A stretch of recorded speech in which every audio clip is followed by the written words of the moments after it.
What is mediumship? In its simplest definition, it is a bridge. We often think of it as a bridge from this world to the spirit world, but it is a bridge. It can be a bridge from this world to other spaces. Within the define of between this world and the spirit world, we have structured and unstructured mediumship. Unstructured, think of it as more like it's grey. Structured, it's black or white. It's right or it's wrong. What we know as evidential mediumship, where the evidence, the information that's brought through, it's either right or wrong. There's no grey, right or wrong, right or wrong, right or wrong. That is structured. Within structured mediumship, it also follows a format. And the reason why the format's there, it's because the format makes the information easier for the receiver to process. So it has great awareness around how humans receive information, how their brain works, process it to be able to discern and pull up memories. So structured mediumship is designed for the receiver to understand and connect to the information in the easiest and fastest possible way. It is also the most technical mediumship that you can learn than unstructured. Unstructured mediumship requires often the development, so you can be in that developing space of your senses and have a nice strong sense of feeling. So that's normally anchored in quite well in unstructured mediumship. And the information that comes through can be more in that grey space. So that grey space is personality, grey space, messages, grey space, right? So memories can be black and white, but also can be in the grey space. So those are very grey elements of mediumship. And by that, I mean there is a scope to it. So if you think about your describing, because it's a describing, and we have to use labels in those grey spaces.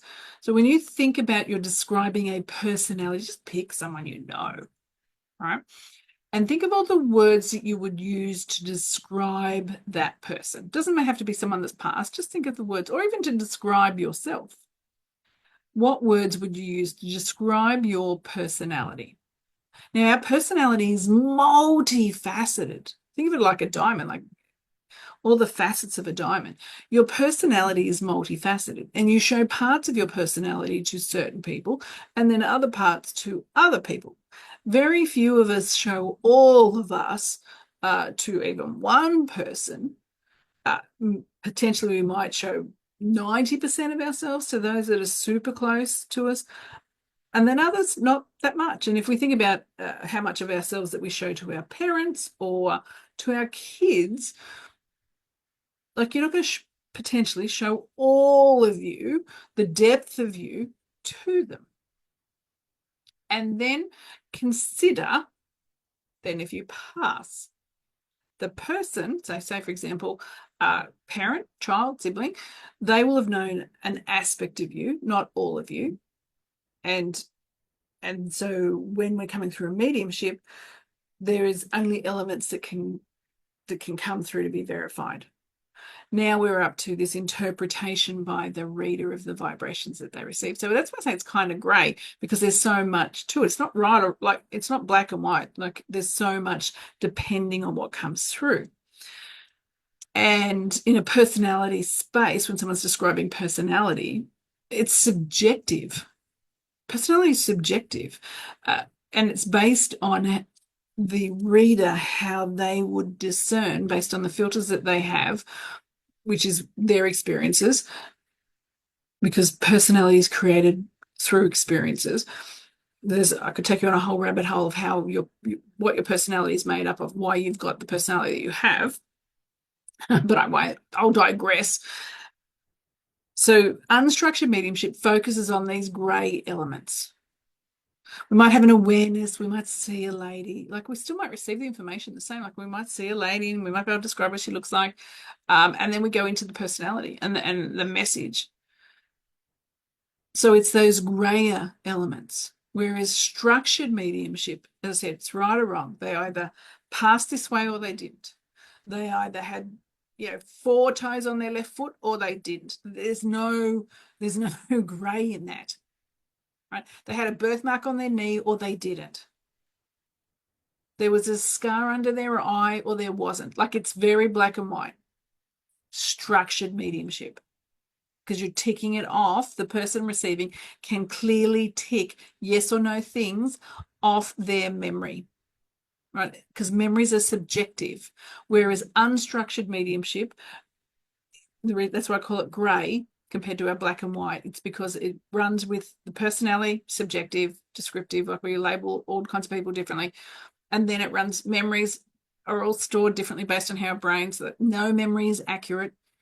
So it's that's why I say unstructured mediumship, very grey.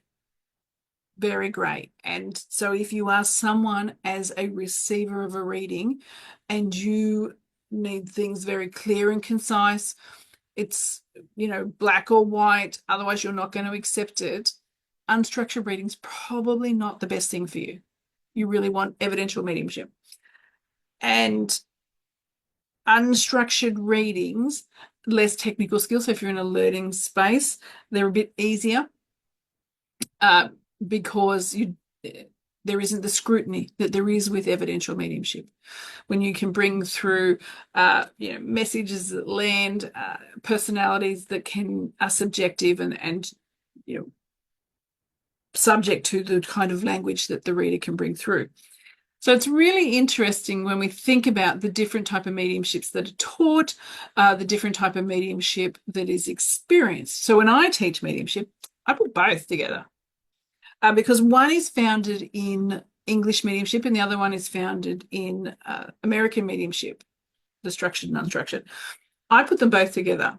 So there's a place for structure within mediumship, and there's a reason why we do it that way. We do structured mediumship at the start of the reading so the client can clearly identify who you've got really fast, really easily, and then we can go into that grey patch, that unstructured readings, and then you can bring in some more structure, but less, it's still black and white, but it's less formal. I'm going to say it's more bespoke for the individual relationship. And then when we go into a readings, it makes sense because, when we go into the messages, they land because we've got this formula that we've followed. And we have a formula, and I'm not saying it's a set formula, but we have a formula because we know how our client processes information. It's no point going through all this effort of a reading, putting ourselves in that energetic space and doing it if your client cannot process what you have given them. So it's about finding balance and understanding too, if you're on a learning journey and you're drawn more to one to the other, I also encourage you to think about why. Because I am noticing a lot of people really being drawn to the unstructured reading style. And I get it. It's easy. It's easy. It's flowy. There's no scrutiny. You're not putting yourself out on the ledge. But if it doesn't serve your client, or there's a lot of elements that take a while to build up with our clients, like trust. They need to understand who you've got. You're putting a lot of energy into things, and they don't know who you've got. Then an unstructured reading, you're expending a lot of energy. And so why? But I see why people are drawn to them because of the scrutiny. So if you're drawn to an unstructured reading style as a reader, then that says to me, great opportunity to look at your fears. Because a structured reading, where it's right or it's wrong, it's right or it's wrong, it's right or it's wrong, you're being judged and scrutinized. So if we're drawn more to unstructured, then it says to me that there are some life lessons sitting in why you're drawn to unstructured. Truly. Dive deep into why you're drawn to it in a introspective way. Why am I drawn to unstructured readings as a reader? Over and above, they're easy and all the things, right? Because they are. No. Why am I hesitating into the other part where it's black and white, scrutiny? I'm not saying go there, but I'm saying evaluate why you're drawn to unstructured readings as a reader. Because unstructured readings will be, and that you're drawn to, and if you sit in why you're drawn to it, it will illuminate where your fears are, what they are, and what you need to work on. Now, you still might want to stay in that space. There's nothing wrong with that. But with illumination on where you're holding yourself back and where you're saying you're staying in your comfort zone, that you need to be aware of. And so I could go in a whole deep dive about your comfort zone because that's a whole separate conversation. But if you stay in your comfort zone in the reading space,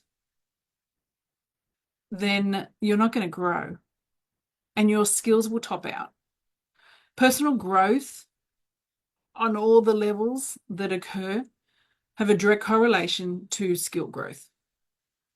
So if you're staying where you are comfortable, you're going to top out without a doubt. I've seen it thousands of times. Push into the uncomfort.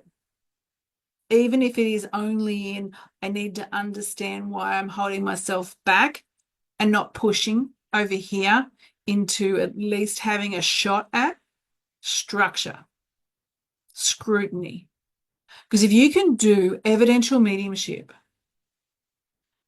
with the scrutiny in a one-to-one space, because doing it in platform heaps easier than doing it one-to-one. Platform, easiest form of mediumship there is. If you can do evidential mediumship in a one-to-one space and do it and surrender, you can do anything. Anything.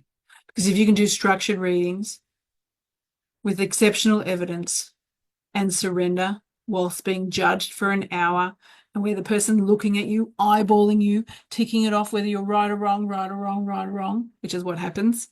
If you can do that, then anything in this space and pretty much anything in your life you can do. Because to be